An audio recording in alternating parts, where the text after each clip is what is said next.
So my name is Sean Muller. My expertise is in motor control and learning, which relates to performance, learning and transfer of skills.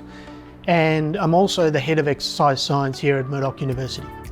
Why exercise science? Well, I found it fascinating because I really loved sport, physical activity. As a kid growing up, I watched a lot of cricket, football, tennis, field hockey, and I wanted to understand how I could improve my performance, how I could make it more fun, and how athletes perform their skills. So when I was going through university, I always knew that I wanted to do human movement science, which is what it was known back then, and now it's referred to as exercise science. So I always did a prescribed course in human movement science where you could study biomechanics, physiology, sports psychology, motor control and learning. So in terms of the degrees at Murdoch at Exercise Science, there's two main courses. The first is the 3-year Sport and Exercise Science degree. And then you have the integrated degree, which takes 4 years. And the 4th year is the clinical component. In the 3-year degree, you come out with a Bachelor of Sport and Exercise Science, and you can submit to become an accredited exercise scientist or sports scientist. And then the integrated 4-year degree allows you to apply to seek accreditation as an accredited exercise physiologist. And these accredited exercise physiologists work with clinical populations. So they're acknowledged by Medicare as an allied health provider. So in terms of credentials, it's important to be recognised by the accreditation body, which is ESSA, Exercise and Sports Science Australia.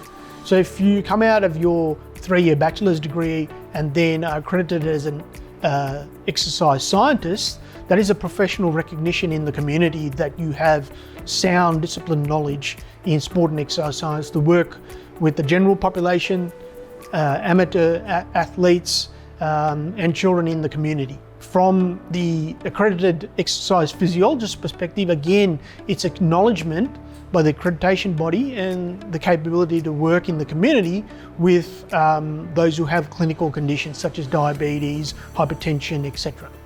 In terms of why Murdoch and why should you consider Murdoch? Well, I think the first thing to consider is that we have excellent facilities. So we have laboratories here, the one I'm standing in, which is the performance laboratory, which it has a 50-metre running track. It has high-speed cameras that can capture fast actions such as bowling or serving in tennis or striking in baseball that can measure both and understand the performance of skills and the biomechanics. We have excellent strength and conditioning laboratory with Olympic lifting platforms and instruments where it can measure and improve rehabilitation performance. And we have a fantastic physiology laboratory which has many bikes that can measure and improve heart and lung function.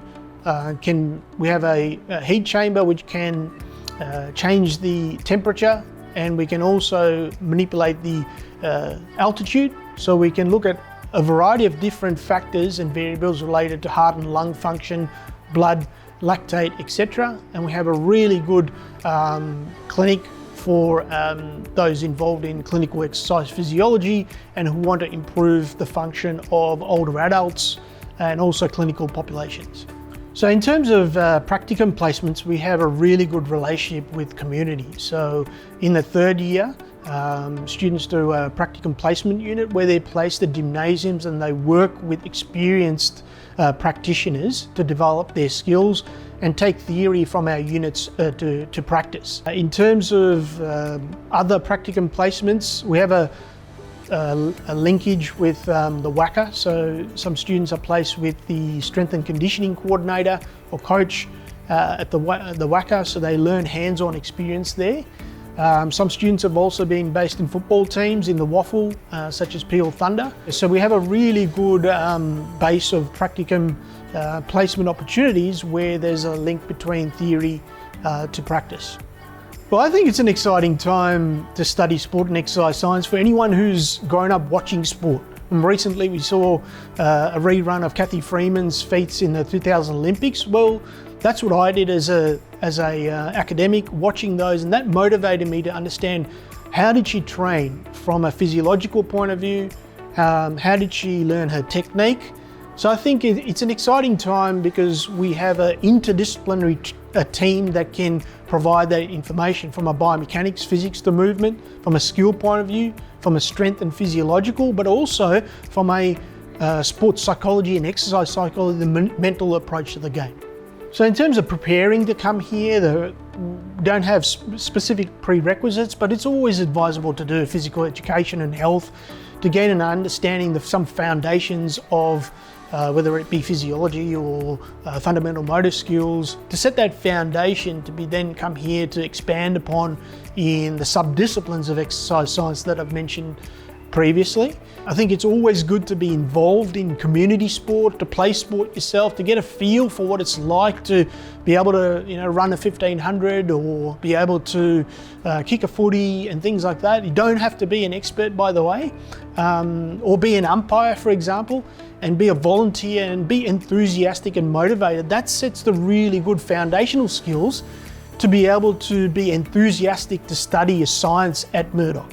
So I feel very proud about our students and how they come through and they develop, and some of them develop and, like I said, take their passion about sport and exercise to a very high profile position, such as working as the strength and conditioning coach at the WACA, which one of our students did. And I taught that student during second year and third year, and now that student has gone on and had a career for over the last 5 years with a high profile unit.